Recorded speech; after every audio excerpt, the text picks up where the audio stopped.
अजितदादांमध्ये माणुसकी राहिली नाही असं विजय शिवतारे म्हणतात. ठीक आहे, लोक ठरवतील कोणामध्ये माणुसकी राहिली कोणामध्ये नाही. कधी शिरूरच्या उमेदवारीचा फैसला होईल? साधारण एक 2-3 आमची दिल्लीची ट्रिप झाली की फैसला होईल. दिलीप मोहितेंची नाराजी दूर केली आहे. अमोल कोल्हे म्हणतायत की पिक्चर अभी बाकी आहे.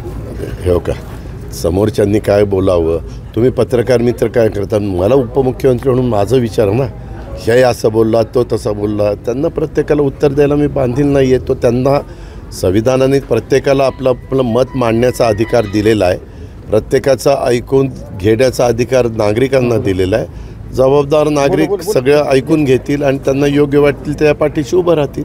दादा, शिवतारेंच्या बंडखोरीत काही फटका बसेल बारामतीमध्ये? मला अजून काही त्याच्याबद्दल माहिती नाही. मी तुमच्या चॅनललाच बघितलं की एकनाथराव शिंदेंनी त्याच्या संदर्भामध्ये त्यांना काही आव्हान केलेलं आहे. आता ऐकायचं नाही ऐकायचं वरिष्ठांचं त्यांच्या नेतृत्वाचा हा ज्याचा त्याचा प्रश्न आहे. आम्हाला वातावरण खराब करायचं नाही.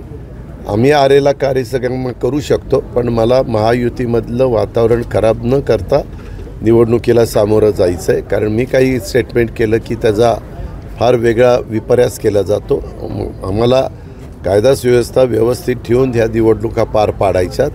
वातावरण एक चांगलं त्या ठिकाणी ठेवायचं हा माझा प्रयत्न आहे. दादा, खरं तर जवळचे सहकारी निवडणुकीच्या काळामध्ये बजरंग सोनवणे यांनी आज पवार साहेबांची भेट घेतली. अहो, कोणी कोणाची भेट घ्यावी हा ज्याचा त्याचा प्रश्न आहे ना.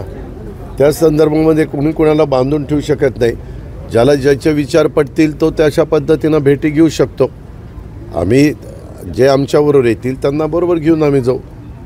उमेदवारी घोषित व्हायला उशीर होत आहे, अजून तिरडा सुटलेला नाही का? कुठल्या 80% जागा 48 पैकी संपूर्णपणे त्याच्याबद्दलचा निर्णय झालेला आहे. 20% जागा त्याच्याबद्दल पेंडिंगला राहिलेल्या आहेत. त्याच्याकरता एकदा आम्हाला बसावं लागेल. ते बसण्याचं काम आम्ही सगळेजण मिळून करू. मला त्याच्याबद्दल काहीच माहीत नाही. तुम्हालाही बारामतीत मला लढायचं असेल तर आपण पण लढू शकता. शेवटी प्रत्येकाला लढण्याचा अधिकार आहे. कुणी लढावं संविधानाने आपल्याला दिलेलं आहे, बाबासाहेब आंबेडकरांच्या घटनेने आपल्याला दिलेला आहे आणि तो ज्याचा त्याचा अधिकार आहे. आम्हाला त्याच्याबद्दल लोकशाही आहे, लोकशाहीमध्ये चालतं. दादा, जवळचे सहकारी निवडणुकीच्या काळात नाराजी व्यक्त करतात, मग बाकी दिवस ह्या नाराजी का पुढे येत नाही निवडणुकी? मला त्याबद्दल ही काही गावकीची आणि भावकीची निवडणूक नाही बाबांनो.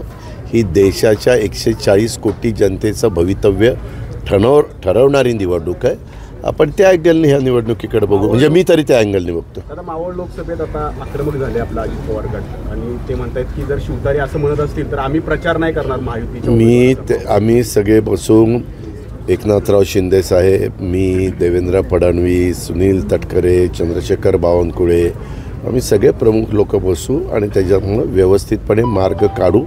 मार्ग काढत असताना जे प्रतिसाद देतील त्यांना बरोबर घेऊन जाऊ.